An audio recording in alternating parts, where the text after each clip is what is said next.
Morning friends, मैं हूं सत्य प्रकाश देवड़ा। स्वागत है आपका अपने इस यूट्यूब चैनल पर। आज हम पढ़ेंगे chelate ligand, chelation, homoleptic heteroleptic compounds और calculation of oxidation number of central metal atom. ठीक है, तो चलिए शुरू करते हैं। सबसे पहले अपन बात करते हैं किलेट लिगेंड की। तो हिंदी में भी इसको किलेट लिगेंड ही बोलते हैं। तो polydentate ligands which form ring-like structure with central metal atom। इसका मतलब क्या है कि मतलब वो बहुदंतुक लिगेंड, बहुदंतुक का मतलब आप समझते हैं जो क्या करते हैं, एक से ज्यादा बंध बनाते हैं। ठीक है, वो केंद्रीय धातु परमाणु के साथ एक वलय संरचना बनाते हैं, रिंग स्ट्रक्चर बनाते हैं। उसको अपन बोलते हैं किलेट लिगेंड। मतलब जो भी पॉलीडेंटेड लिगेंड है सारे के सारे क्या है, किलेट लिगेंड है। वो एक ही धातु परमाणु के साथ एक रिंग लाइक स्ट्रक्चर बनाएंगे, वलय संरचना बनाएंगे, तो उसको बोलेंगे अपन किलेट लिगेंड। और यही गुण क्या कहलाता है, किलेशन कहलाता है। इसको हिंदी में भी किलेशन बोलते हैं। ये जो गुण है रिंग बनाने का, इसको बोलते हैं किलेशन।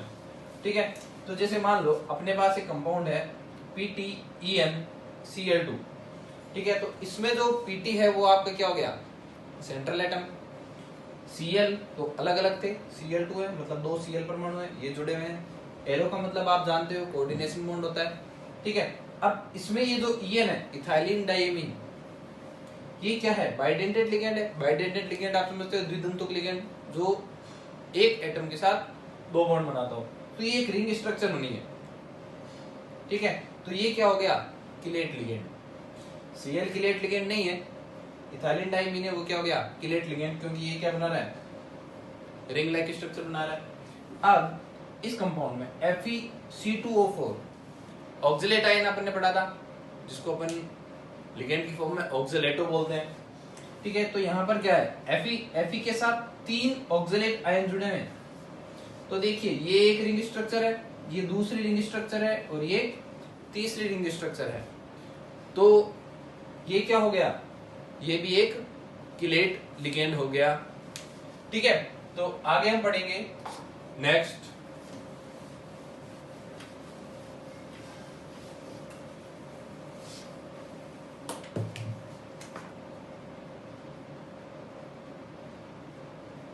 Homoleptic compound. इसको हिंदी में भी होमोलैप्टिक ही कंपाउंड बोलते हैं। तो ऐसे कंपाउंड जिनमें एक केंद्रीय धातु से जुड़े हुए सभी लिगेंड समान हो, एक केंद्रीय धातु से जुड़े हुए सभी लिगेंड समान हो, उसको क्या बोलेंगे अपन, होमोलैप्टिक कंपाउंड। जैसे K4FeCN6। तो इसमें जो 6 लिगेंड है वो 6 के 6 क्या है, Cn परमाणु से जुड़े हैं। ठीक है, अगर मैं ले लूं CrF6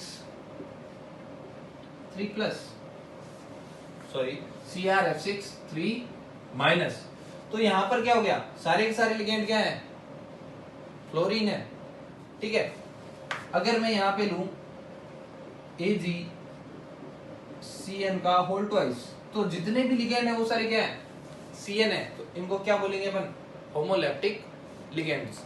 तो सॉरी, होमोलैप्टिक कंपाउंड। तो ऐसे कंपाउंड जिनमें केंद्रीय धातु से जुड़े हुए सारे के सारे लिगेंड क्या हो, समान हो, उनको क्या बोलेंगे, होमोलैप्टिक कंपाउंड्स। इसके बाद आता है हेट्रोलैप्टिक कंपाउंड। क्या देगा, हेट्रोलैप्टिक कंपाउंड।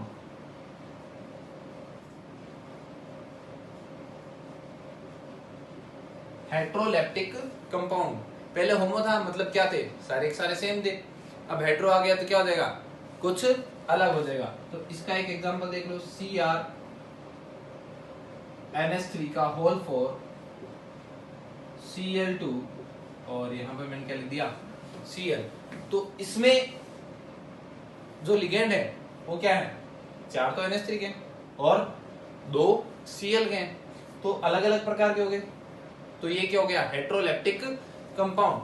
अगर मैं ऐसे लिख दूं K4Fe, अगर मैं यहां पे लिख दूं Cl2 Br2 और I2, तो ये भी क्या है, हाइड्रोलैप्टिक कंपाउंड, कुल मिलाकर जिसमें केंद्रीय धातु परमाणु से जुड़े हुए लिगेंड भिन्न भिन्न प्रकार के हों, या दो से ज्यादा प्रकार के हों, वो सारा क्या हो जाएगा, हाइड्रोलैप्टिक कंपाउंड। अब आता है अपने मेन टॉपिक और सबसे इंपॉर्टेंट टॉपिक, ये आपके नामकरण में भी आपकी हेल्प करेगा, क्योंकि अगर उसमें भी ऑक्सीडेशन स्टेट गलत हो जाती है तो आपके नंबर कट जाते हैं। ठीक है, तो कैलकुलेशन ऑफ ऑक्सीडेशन नंबर इसका सेंट्रल मेटल एटम का। ठीक है, तो सेंट्रल मेटल एटम का ऑक्सीडेशन नंबर निकालने के लिए आपको ज्यादा कुछ मेहनत नहीं करनी है, बहुत इजी है। ऑक्सीडेशन नंबर निकालना आपने 11th में सीखा है, प्रोसेस वही है।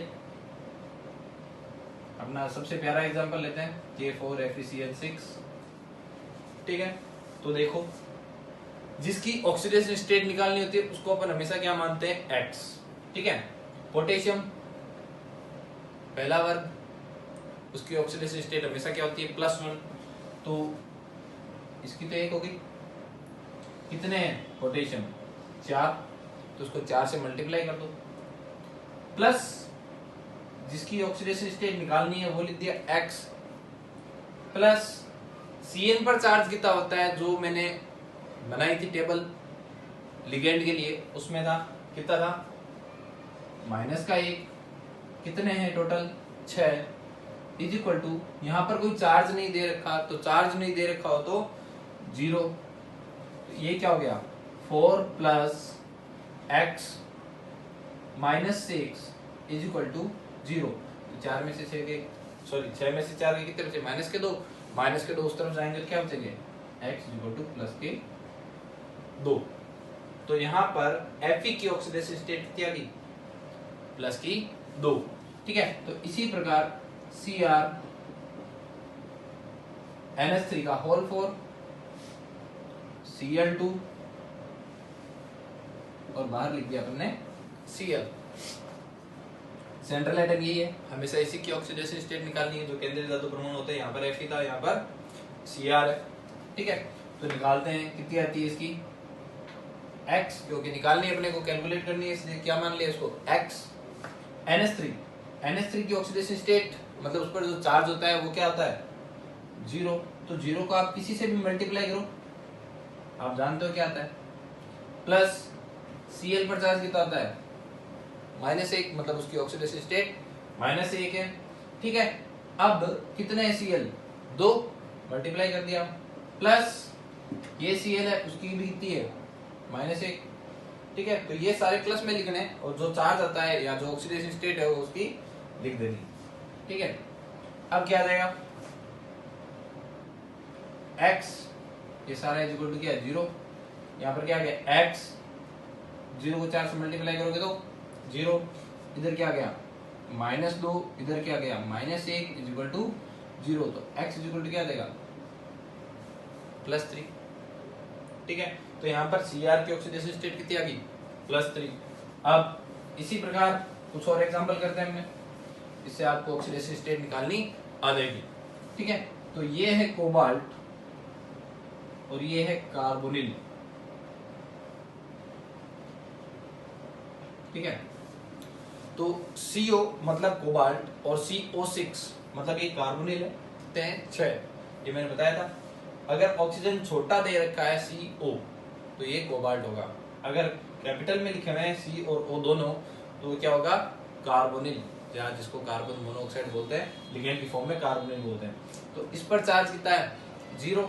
ये क्या है, X प्लस 0 को 6 से मल्टीप्लाई कर दो बराबर 0, तो X बराबर क्या देगा, 0। तो यहाँ पर कोबाल्ट की ऑक्सीडेशन स्टेट 0 है। ठीक है, तो अब देखो एक Cr F6, इधर कर दिया 3-। ठीक है, तो यहाँ पर F कितने हैं, 6। तो Cr की ऑक्सीडेशन स्टेट निकालनी है, X प्लस फ्लोरीन की -1, कितने हैं total, 6 is equal to, charge दे रखा है वो आप हमेशा बराबर में रखोगे, -3। तो ये माइनस के 6 उधर जाएंगे तो क्या हो जाएगी प्लस के 6। तो x equal to 6 minus 3 equal to क्या जाएगा प्लस 3। तो यहाँ पर जो क्रोमियम की ऑक्सीडेशन स्टेट है वो कितनी आ जाएगी प्लस की 3। अब NiCN का होल 4 2 माइनस, ठीक है। तो यहां पर आपको किसकी ऑक्सीडेशन स्टेट निकालनी है निकल की Ni की। तो Ni की ऑक्सीडेशन स्टेट आपने मान ली x प्लस Cn की कितनी होती है -1, 4 दे रखा है तो 4 से मल्टीप्लाई करना है इज इक्वल टू -2। तो ये क्या हो गया माइनस का 4 x minus 4 is equal to -2, x is equal to क्या आ जाएगा 4 माइनस 2 इज इक्वल टू 2। तो प्लस की दो ऑक्सीडेशन स्टेट किसकी आ जाएगी निकल की, ठीक है। अब इसी तरह CO H2O का होल 6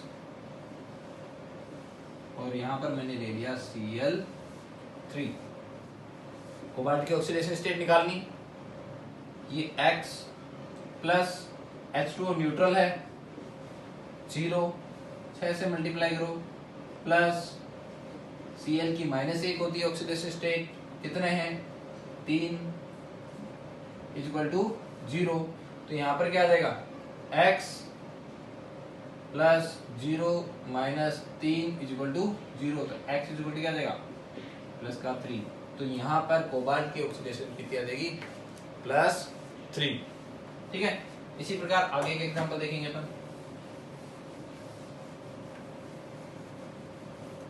ठीक है। आगे का एग्जांपल देखिए आप CuNH3 का होल 4 SO4 कॉपर की ऑक्सीडेशन स्टेट निकालनी है, ठीक है। तो कॉपर को क्या मान लिया X, उसकी oxidation state X plus NH3 neutral होता है, अगर NH4 होता तो मैं +1 लेता, NH2 होता तो -1 लेता। NH3 दे रखा है इसलिए क्या इसकी ऑक्सीडेशन स्टेट 0, 4 से मल्टीप्लाई कर दो प्लस SO4 हमेशा -2 होता है तो इसकी ऑक्सीडेशन स्टेट कितनी होगी -2। ये यहाँ पर क्या हो गया x प्लस 0 -2 इक्वल टू 0। तो x इक्वल टू क्या हो गया +2। तो यहाँ पर कॉपर की ऑक्सीडेशन स्टेट +2। आज की क्लास यहीं पे समाप्त करते हैं, धन्यवाद।